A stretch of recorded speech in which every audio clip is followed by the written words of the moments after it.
Prázdna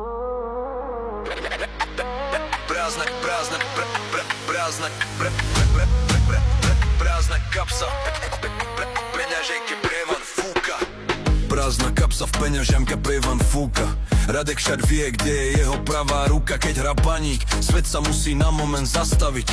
Bez piva v ruke sa ten futbal nedá osláviť. Postavme drobné na bare s úsmevom otočí. Nech mu tá 12 poriadne do hlavy naskočí. Pivo mizne v hrdle, hladina pomaly stúpa. Každá jedna labude preňho vyhra, nie je hlúp. Radek nemá prachy, no pivo musí stáť. Keď baník nastúpi, on ide sa s ním byť aj smiať. V jednej ruke pohár, v druhej telefón.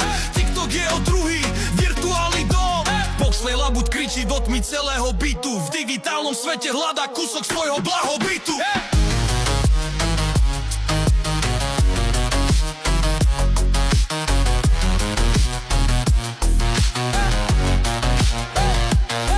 Displej svieti, komentáre bežia ako závod. Radek na ty labute má osvedčený návod. Daj tam darček pod formám. Do mikrofónu láka, zatiaľ čo na irisku jeho baník supera fláka. Keď hrá baník, svet sa musí na moment zastaviť. Bez piva v ruke sa ten futbal nedá osláviť. Pivo mizne v hrdle, hladina znova stúpa. Každá jedna labuť je preňho výhra, nie je hlúpa. A keď sa to rozbehne a animácie letia, Radekovi v očiach hneď všetky hviezdy svietia. Prizvadne si VV oči na obrazovku uprené. Čakajú, keď dary, čo sú pre nich stvorené. Pošli labuť. Echo, celý klub to vie.